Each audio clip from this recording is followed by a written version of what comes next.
Tracy fans, stand by. Here comes Dick Tracy now.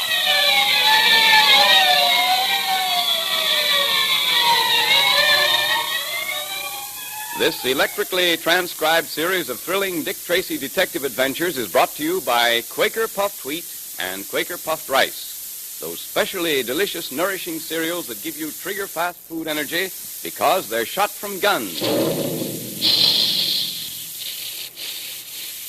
Remember the sound of those big Quaker guns the next time you sit down to a tempting dish of crisp, crunchy puffed wheat or puffed rice for breakfast. And remember the special Quaker process and moisture-proof package that makes Quaker Puffed Wheat and Quaker Puffed Rice so firm and plump, so much more delightful than ordinary cereals. Puffed wheat and puffed rice are specially easy to digest, too. Each grain of sun-ripened wheat or rice is actually exploded to 8 times its normal size as it's shot from the guns. Each tiny, hard-to-digest food cell is unlocked, but all its quick food energy, all its goodness, is retained and released to you much more quickly and easily. So join the thousands of happy, healthy, puffed wheat and puffed rice fans tomorrow morning. Enjoy the tasty, nut-like flavors of those 2 swell cereals. Eat puffed wheat one morning and then puffed rice the next. Ask Mother to get a package of each from the grocer displaying the Dick Tracy Secret Service Patrol headquarters sign right away. The notorious outlaw of the great Northwest, Vernon Kyle, has terrorized the inhabitants of the town of Pitchblend in the Yukon into sharing their mines with him. Kyle planned to force the miners to ship their pitchblende ore, containing radium, to Peel River by way of his airplane instead of dog sled, obliging them to pay very highly for the privilege. Dick Tracy's arrival inspired the downtrodden miners to refuse. Naturally, Kyle's next move is to do away with Dick Tracy. In our last episode, Dick was sitting in the cabin of Captain McKean of the Northwest Mounted Police when he noticed a sinister figure lurking at the window. Dick immediately started talking to Junior in code. What was Dick saying? Hey, why all this talk about football? If you fellas have run out of things to talk about, well, we can deal some three-handed bridge. Well, Captain, Junior and I are just brushing up on... Now, Junior, now! Dick, you fired that shot. And without turning around. Quick, outside. Tracy, did you expect to hit anything firing over your shoulder like Talk that? later, McKean. Come on. Oh, my shoulder. My shoulder. Lucky for you, it only was your shoulder.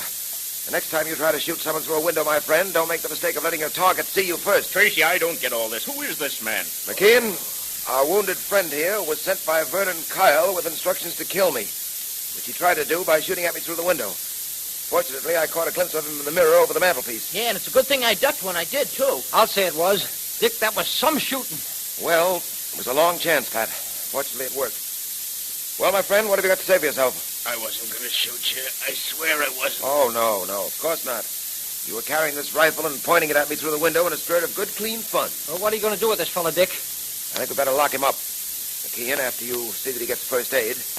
Not that he's badly hurt. I wouldn't be surprised if he were one of the men who ganged up an old man Weir, trying to kill someone by shooting from behind, as he tried to do me, or ganging up on a defenseless old man like Weir. They're the sort of dirty work that go together. Well, there's no thanks to these rats that old man Weir's going to be all right. By the way, Tracy, Weir said he wanted to see you, wants to have a talk with you. Good. I'll go along to the doctor's with you then. Come along, Pat. Over there. Well, Weir, I'm glad to see you're feeling so much better. Hey, thank you, Mr. Tracy. The doctor's taken excellent care of me. I thought I was a goner after the way Torp and his mob beat me up. Well, I think I can go back to my shack tonight. Tell me, I understand you got Torp. Did you get the others who helped him beat me up? Yes, we arrested Torp, all right, but our friend Kyle was afraid Torp might be indiscreet enough to talk. So he took the precaution of silencing him forever. You mean Kyle actually... I mean that while Torp was in jail, Kyle had him put out of the way. Do you realize what Kyle's doing in this town? Do you realize that he's about ruined us miners? Well, first he forced us to turn over 50% of our claims to him. 50% for doing nothing. Absolutely nothing. And now I hear he's going to try and force us to ship the stuff by airplane, his airplane, and charge us another 40%. Well, I'm afraid Kyle isn't going to find that so easy. I spoke to the miners this afternoon. they're not going to use Kyle's airplane. For once, they're going to fight back. And we're going to help. Tomorrow, they're going to take the first shipment to Peel River by dog sled, in the old way. They're going to have a mounted escort in case Kyle attempts to hijack or attack them. Oh, that's splendid, sir. That's the first piece of good news I've heard in months. But if they're leaving tomorrow, I'd better get back to my claim and get my pitchblend ready for shipment. My stuff might as well go along with him. Yes, you're right, Weir. Before you go, let me give you one word of advice. I know how you feel about Kyle. I know how you all feel. But don't try to take the law into your own hands. Kyle is going to discover that no man can, merely by brute force and wanton killing, ruin the lives and destinies of other human beings. He's going to find out that neither the human beings up here nor the precious radium they dig out of the earth belong to him. Remember that, Weir. Remember that. Yes, Mr. Tracy. I'll remember it.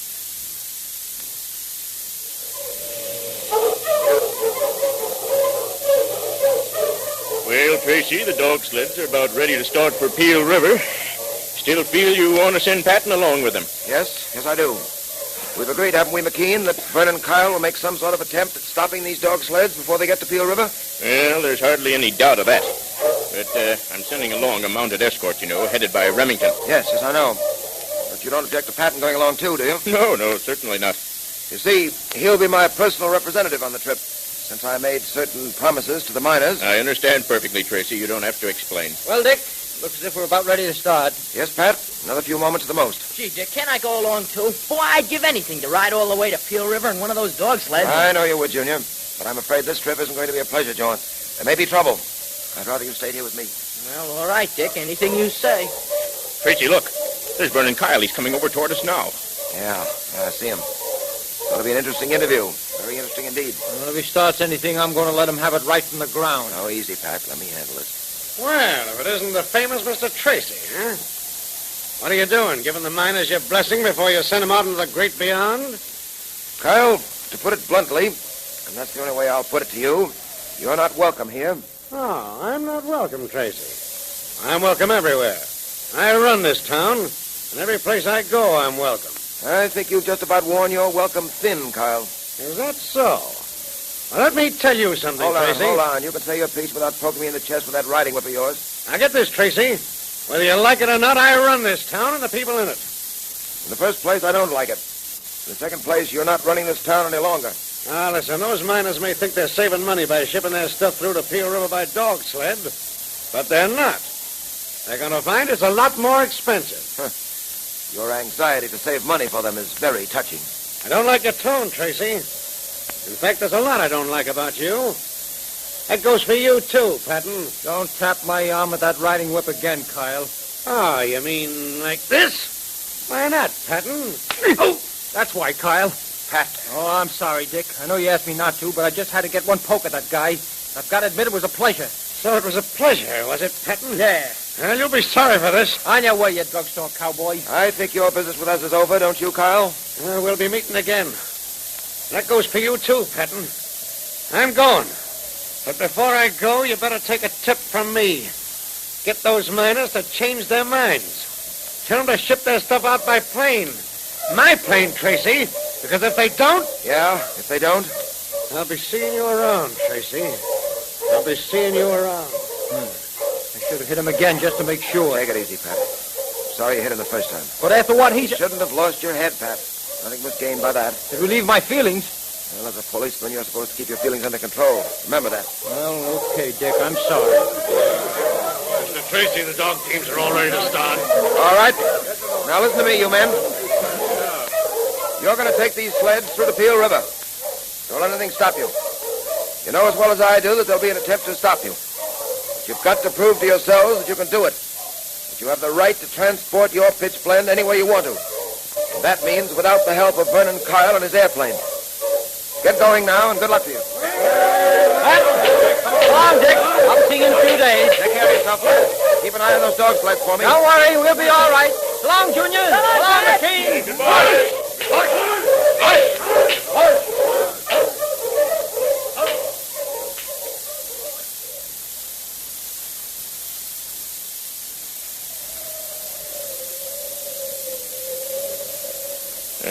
terrible night, Tracy. Bitter cold, and there's a high wind blowing. Think it'll snow? Oh, no, the moon's out.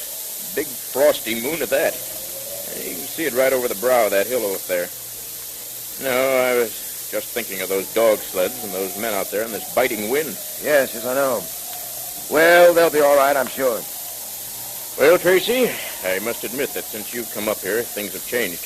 Vernon Kyle isn't quite the braggart he used to be. I'm afraid I haven't done much more than hold him in check up till now. Hey, Dick, did you hear that? What was it? It was a human cry, Junior. Sounded as a horse coming, too. He's coming for the cabin, whoever he is. He's gone past. Gosh, look, Dick. It's a hooded figure, galloping across the moon. I heard something hit the door. Let's see. It's a knife, Tracy, a knife stuck in the door. Yep. There's a note attached to it. What's this mean, I wonder? Well, we'll read it and see. It says, "You cannot win alone against the snake that calls itself Vernon Kyle. I will help you." Signed, the Purple Rider. The Purple Rider? Gee, I wonder who he is. The Purple Rider? Who is the Purple Rider? And what further adventures await Dick Tracy in the wilderness of the great Northwest? Will Pat and the dog sleds get through safely to Peel River? Well, it's hard to tell. But now let's stand by for our Dick Tracy Secret Service Patrol meeting, brought to you by Quaker Puffed Wheat and Quaker Puffed Rice, those two specially delicious, nourishing cereals that are shot from guns to give you trigger-fast food energy. And here comes Dick Tracy, Jr., our patrol president now. The meeting will now come to order. Say, Junior, wasn't it great the way Dick got that code message to you today? It sure was. Everybody thought we were talking about football. You never know when that secret code's going to come in handy. Right, Mr. Quaker Man. And you know, another swell thing about being a patrol member is that you know the secret handshake. Didn't Dick Tracy use that secret handshake to let you know who he was when he was disguised as the Apache, Junior? Yes, and boy, was I surprised. You know, a lot of patrol members use the secret handshake all the time to recognize each other and to find out whether other fellows and girls belong to the patrol without saying a word. And that's the right way to use it, too. Listen, boys and girls, if you're a member of the Dick Tracy Secret Service Patrol or of the National Girls Division, use the secret handshake the way you should. Read your code book. It's full of swell things to do. And if you haven't joined the patrol or the National Girls Division yet, join now so you can get in on all the fun we have together. That's right. Dick Tracy wants you to be in the patrol. It's easy to join. You just tear the tops off 2 packages of Quaker Puffed Wheat or Quaker Puffed Rice, and then print your name and address on a plain piece of paper. If you're a boy, write boy at the top of the paper, and if you're a girl, write Girls Division. Put it in an envelope with your 2 box tops and mail it to Dick Tracy, Box L, Chicago. Then you're a pal of Dick Tracy's, too. And we have a great time together. And Quaker Puffed Wheat and Quaker Puffed Rice breakfast taste just wonderful. These 2 delicious cereals are shot from guns to give you trigger-fast food energy. So look in the pantry today, and if you don't find any of those famous red and blue packages, ask Mother to get you some of each at the grocer's right away.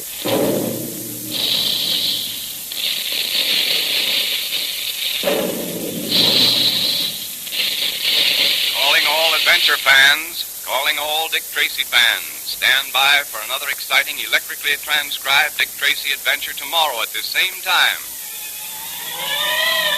There goes Dick Tracy now. That is all.